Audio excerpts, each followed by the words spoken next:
Olá, meu nome é Marcela, eu sou pesquisadora na Embrapa e hoje nós vamos conversar um pouquinho sobre a viabilidade econômica de projetos com sistemas de integração lavoura, pecuária e floresta.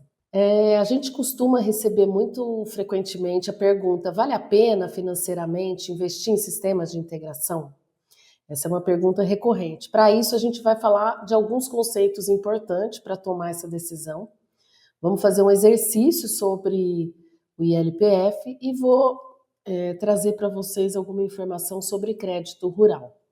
Mas antes da gente responder essa pergunta, ou pelo menos discutir sobre ela, eu gostaria de perguntar se vocês conhecem o custo de produção de vocês na fazenda.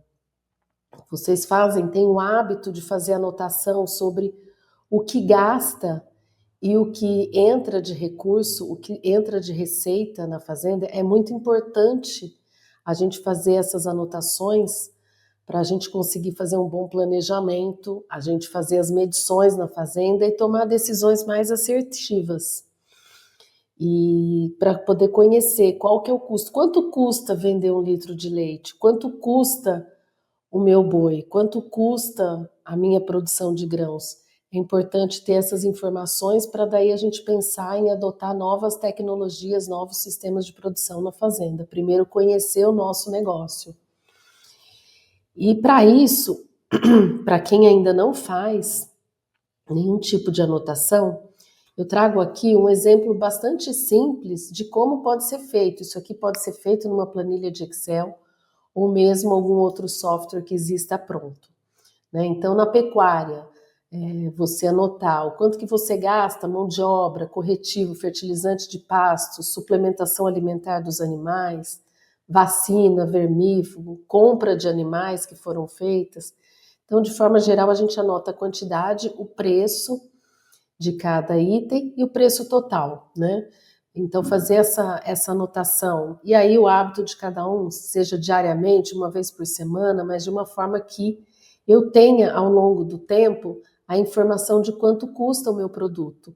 E da mesma maneira, ali embaixo, a receita, quando eu vendo algum boi magro, leite, alguma produção de grãos ou qualquer outra produção da fazenda, eu fazer essa anotação. Porque a diferença entre a receita, o que entra de dinheiro e o que sai, é a minha margem bruta. Isso é o dia a dia da fazenda, é o caixa da fazenda, é o fluxo de caixa da fazenda. Se eu quiser melhorar um pouquinho mais a minha análise, é importante eu ter um inventário do que eu tenho de máquinas, de benfeitorias na fazenda e adicionar o valor da depreciação desses itens. A depreciação nada mais é do que como se fosse um pequeno valor que a gente vai guardando ali todo ano para eu repor esse bem quando terminar a vida útil dele.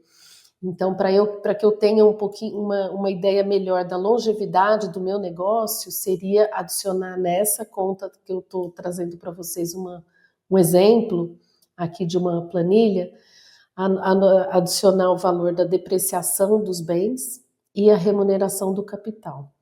Para quem ainda não faz essas anotações e quer iniciar, eu deixo aqui do lado, são 2 planilhas, 2 softwares que a Embrapa desenvolveu, tem o QR Code aqui, tem o nome deles, que vocês podem baixar para começar a usar.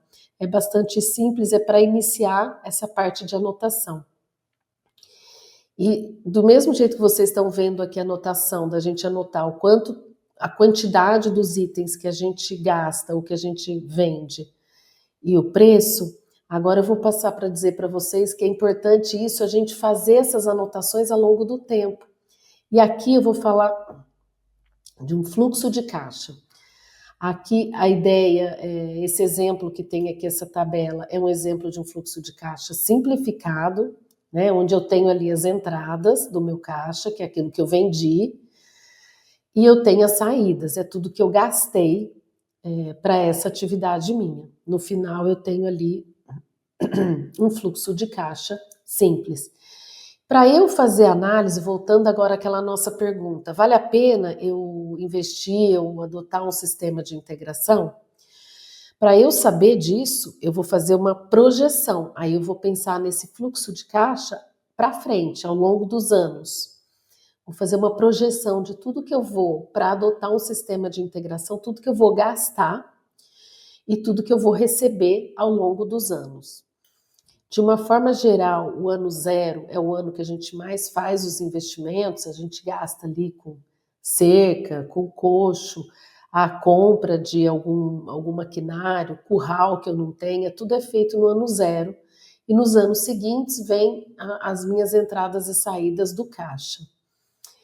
E como que eu defino esse período do meu fluxo de caixa? Né? O horizonte de tempo para essa projeção, para eu ver se vale a pena ou não adotar esse sistema de integração, o horizonte de tempo para essa projeção é o que vai cobrir a vida útil do ativo principal do meu projeto. Então, se eu estou falando, por exemplo, do lavoura, pecuária, floresta, eu posso considerar que eu vou fazer o meu fluxo de caixa no tempo do corte final das minhas árvores. E aí vai depender do meu objetivo. Eu quero fazer o corte dessas árvores para madeira, para lenha. Isso vai definir o meu tempo de vida, o meu horizonte de projeção do fluxo de caixa. E aqui, novamente, as entradas, então, é tudo que é fonte de dinheiro que entra no meu projeto, né? A venda da madeira, a venda de grãos, a venda do gado, a venda de leite. E as saídas é tudo aquilo que eu gasto, né? Então, o que eu gasto com fertilizante, semente, defensivo, alimentação animal, vacina, medicamento, combustível, mão de obra, despesas administrativas, imposto, todas essas despesas, eles vão entrar no meu fluxo de caixa como saída. Então, eu vou fazer essa projeção ao longo dos anos, né? Vou fazer essa simulação ao longo dos anos do meu projeto. Para o final, eu vou mostrar logo em seguida para vocês alguns indicadores, algumas métricas para a gente poder tomar a decisão. Mas a importância de eu fazer esse fluxo de caixa, ele tem diversos objetivos, né? Eu trago aqui alguns para vocês, que eu tenho essa previsibilidade e auxiliar na minha gestão estratégica. Então, com isso, eu consigo ver o ano que eu vou necessitar de um pouco mais de recurso, que eu vou ter um desembolso grande no projeto. E os anos que eu vou ter uma entrada maior para eu me planejar, para verificar se eu vou ter que acessar algum tipo de financiamento, crédito ou não. Então, ele ajuda nessa previsibilidade, ajuda nessa gestão estratégica da meu sistema de produção. Ele também é muito importante para fazer avaliação de investimento em projetos. Vale a pena, que é isso que a gente está fazendo aqui, que vai ser o exercício que eu vou mostrar para vocês. Vale a pena ou não eu adotar esse novo sistema de produção, ou essa tecnologia, ou essa outra prática agropecuária? Isso daqui que a gente está mostrando vale para fazer os estudos de adoção de outras tecnologias também. E é uma ferramenta muito importante para eu acessar financiamento, acessar crédito rural. Eu preciso ter um projeto com fluxo de caixa para eu acessar um financiamento. Então, aqui as métricas. Então, feito o meu fluxo de caixa, fiz esse planejamento, fiz essa projeção ao longo dos anos do que vai entrar de dinheiro, o que vai sair de dinheiro do meu caixa. Aí, ao final do fluxo de caixa, eu vou calcular algumas métricas, alguns indicadores para eu tomar a decisão se vale a pena ou não esse sistema de produção para mim, financeiramente falando. O primeiro deles é o valor presente líquido. Ele calcula o valor presente dos fluxos de caixas futuros descontado a uma taxa de juros apropriada, que a gente também chama de taxa de desconto, ou taxa mínima de atratividade, menos o custo inicial daquele ano zero, que é o ano que eu tenho maior gasto, né? É o investimento inicial. Então, tenta imaginar naquele fluxo de caixa que eu mostrei para vocês. Então, o valor presente líquido, ele vai pegar esse valor, por exemplo, do ano 1 e vai trazer para o valor atual. Vai pegar o valor do ano 2 e vai trazer para o valor atual. Assim sucessivamente, considerando aquela taxa de juros apropriada, aquela taxa de desconto que eu disse que era interessante para mim no projeto. Ao final disso tudo, ele vai somar e diminuir esse valor inicial aqui do ano zero. Esse é o meu valor presente líquido. E como que eu interpreto isso? Tá aqui do lado o valor presente líquido. Se ele for maior do que zero, quer dizer que o meu projeto é rentável. eu consigo pagar o meu custo e ainda sobrar um valor extra, né? Consigo pagar o custo, remunerar o meu capital e sobrar um valor extra. Se ele for menor do que zero, quer dizer que o projeto não é rentável. E se ele for igual a zero, ele está pagando os meus custos, né? E remunera o capital.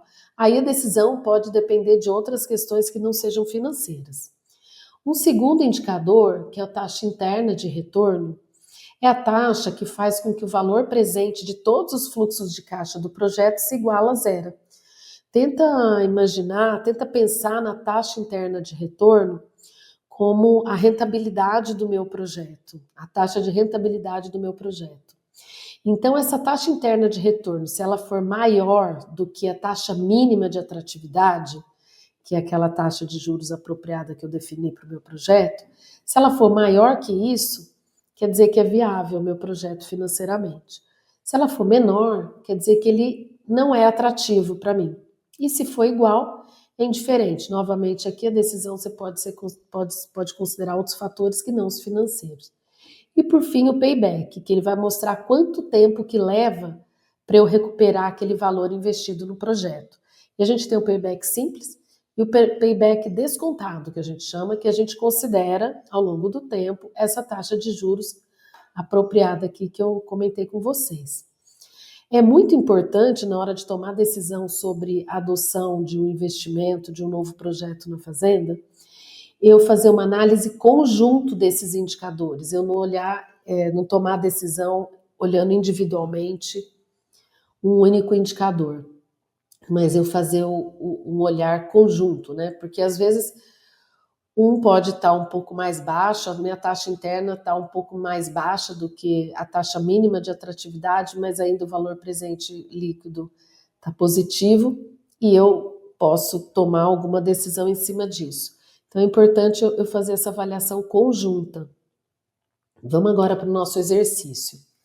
A gente vai fazer um exercício agora com o sistema de integração lavoura-pecuária-floresta. É um exercício em que a gente considerou a pastagem, o pasto com a pastagem Piatã, a implantação de renques de eucalipto, e no ano inicial, ali, enquanto a árvore está crescendo, até que eu possa entrar com os animais mais novos, eu vou trabalhar com a lavoura entre as árvores no sistema de arrendamento, considerando que o produtor ele não tem maquinário para produção de grãos e ele tem a possibilidade de arrendamento na sua região. Tá? Então, eu vou fazer uma simulação aqui, um exercício para 100 hectares, em que eu vou fazer a implantação da árvore de forma escalonada no tempo, nessa minha área de 100 hectares. Então, no primeiro ano, eu vou implantar em 1/3 da minha área a árvore, que é nesse ano 1, e ela vai estar consorciada com a lavoura, enquanto a árvore cresce, para depois de 1 ano e meio, cerca de 1 ano e meio, eu vir entrar com os meus animais na área. E aí vou considerar, aí vou seguir no tempo com a pastagem consorciada com as árvores até o corte aos 12 anos. Depois eu implanto segunda área, segundo 1/3 da minha área, no segundo ano, e o terceiro terço no terceiro ano.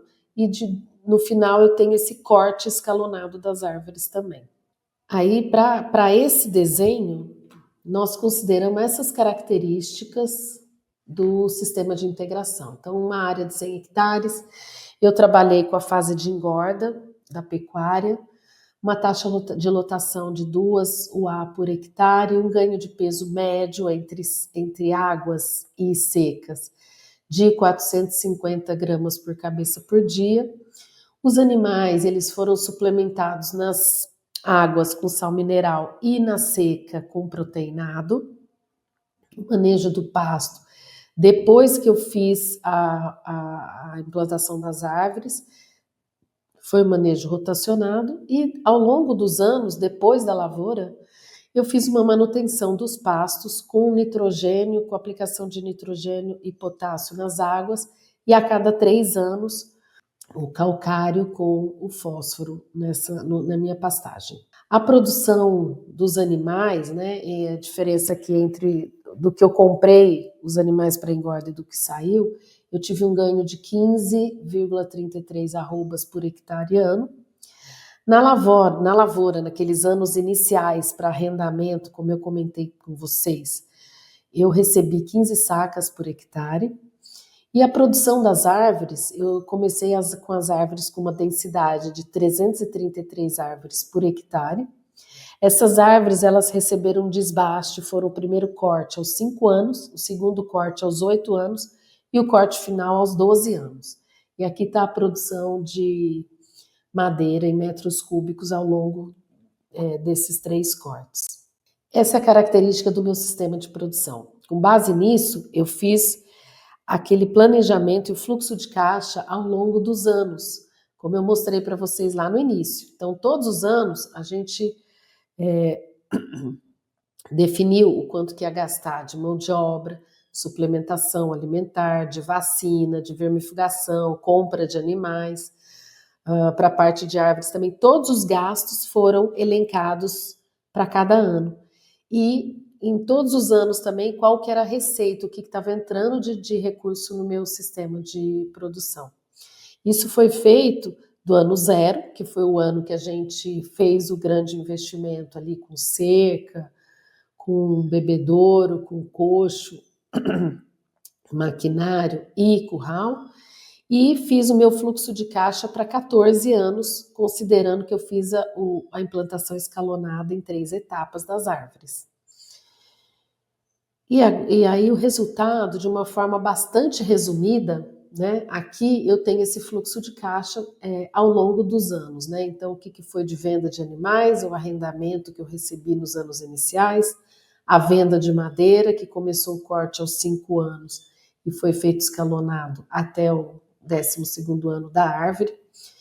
Ou tem um valor residual, porque aquilo que eu investi lá no início em máquinas, curral, ao final de 14 anos ele ainda tem um valor, então ele é o meu valor residual dessas benfeitorias e maquinários.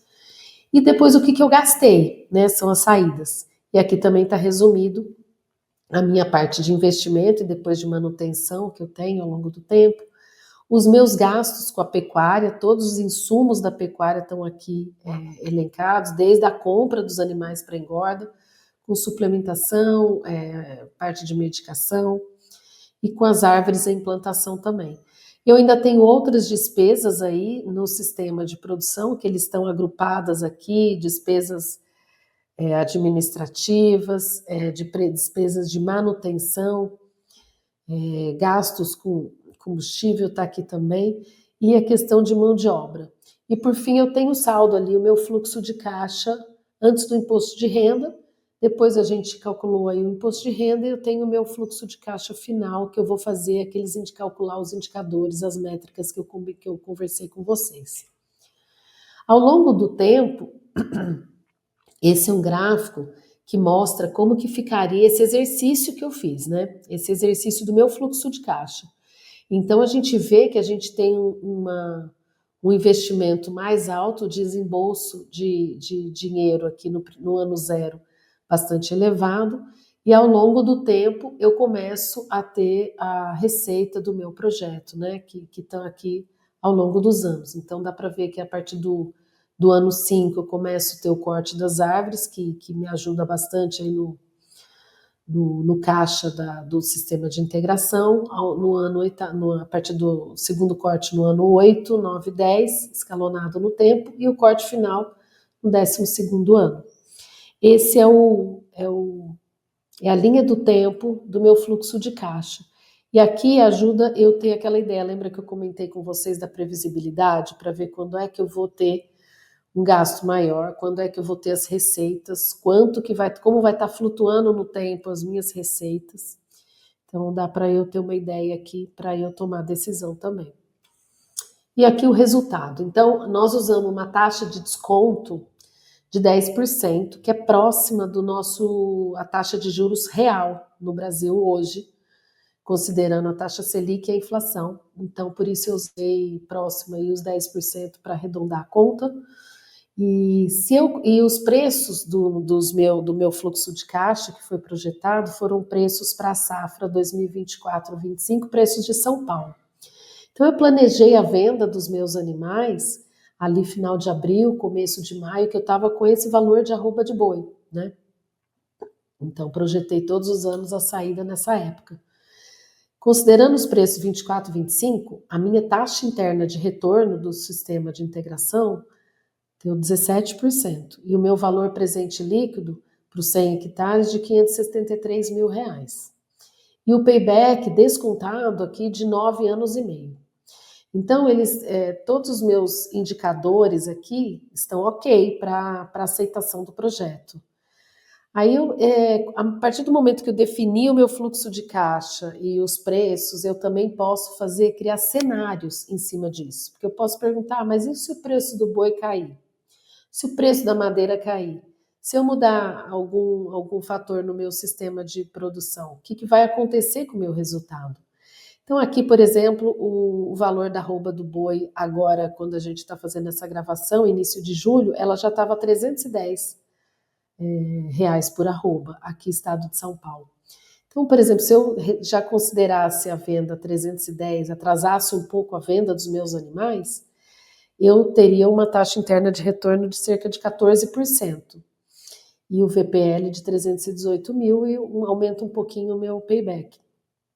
Ainda assim, eu estou com resultados positivos para a aceitação do projeto.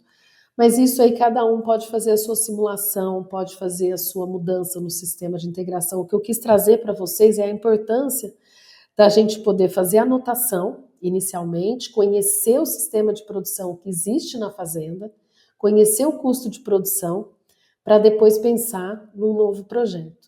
E quando for pensar no novo projeto, é assim que a gente faz um planejamento, uma projeção de um fluxo de caixa para calcular alguns indicadores.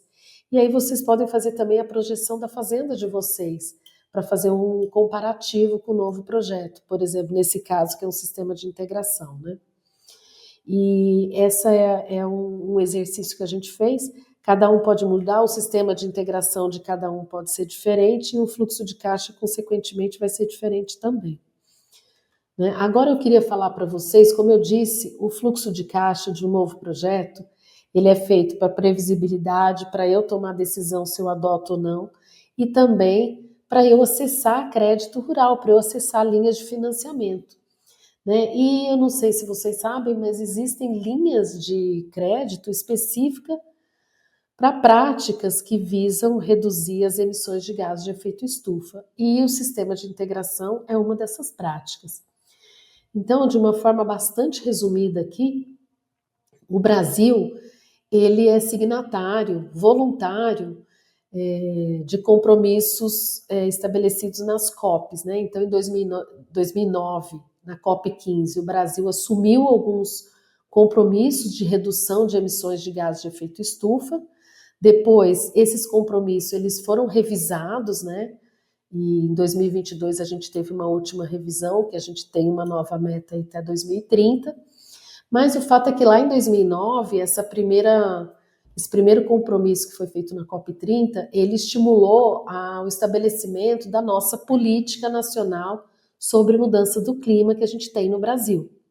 E nessa política nacional, a gente tem alguns planos setoriais. Dentre eles, a gente tem um plano setorial para a agricultura e pecuária, que é a agricultura de baixo carbono.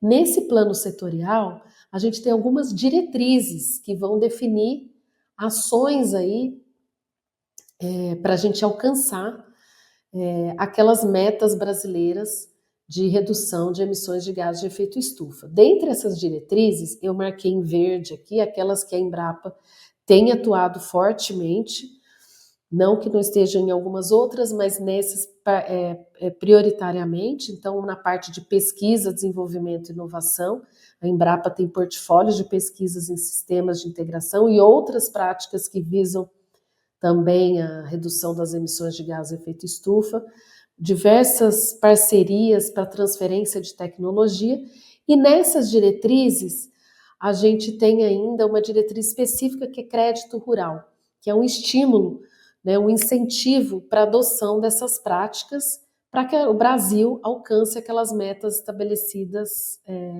ali nas COPs. Né? Esse é um ano de COP aqui no Brasil e vai ser bastante interessante a gente poder revisitar e discutir essas diretrizes do nosso Plano Nacional. E nesse crédito rural, que a gente chama o programa ABC+, ele foi revisado para até 2030 a gente alcançar essas novas metas, ele tem linhas específicas para estimular, incentivar a adoção de práticas de recuperação de pastagem degradada, dos sistemas de integração, plantio direto, adoção, uso de bioinsumos para florestas plantadas, sistemas irrigados, manejo de resíduos da produção animal e terminação intensiva. Né? Aqui é um resumo, né, das nossas metas para cada uma dessas tecnologias, dessas práticas agropecuárias. Então, se a gente olhar aqui o sistema de integração, que é o que nós estávamos conversando hoje, a gente tem uma meta de 10 milhões de hectares até 2030. Para a gente e alcançando essa meta, vai fazer essa contribuição com a redução dos gases de efeito estufa para que o Brasil alcance aquela meta nacional. Né? Então, para cada uma dessas práticas, a gente tem meta estabelecida. E para que a gente consiga avançar nessas metas, foram instituídas linhas específicas de crédito para isso. Então, aqui é trazer o conhecimento de vocês para que cada um possa, no seu banco, se informar sobre essas linhas, né? Essas linhas, especificamente, aí, elas têm o nome de Renova Agro, né? O ambiental, para recuperação de pastagem, para demais práticas agropecuárias. Então, com taxas de juros específicas, tem um limite de crédito para cada projeto aí definido. O prazo do projeto ele vai variar conforme o projeto, né, mas de 5 até 10 anos, e tem carência conforme o projeto também. De uma forma bastante geral, é trazer o conhecimento de vocês para que possam se informar sobre essas linhas. Obrigada.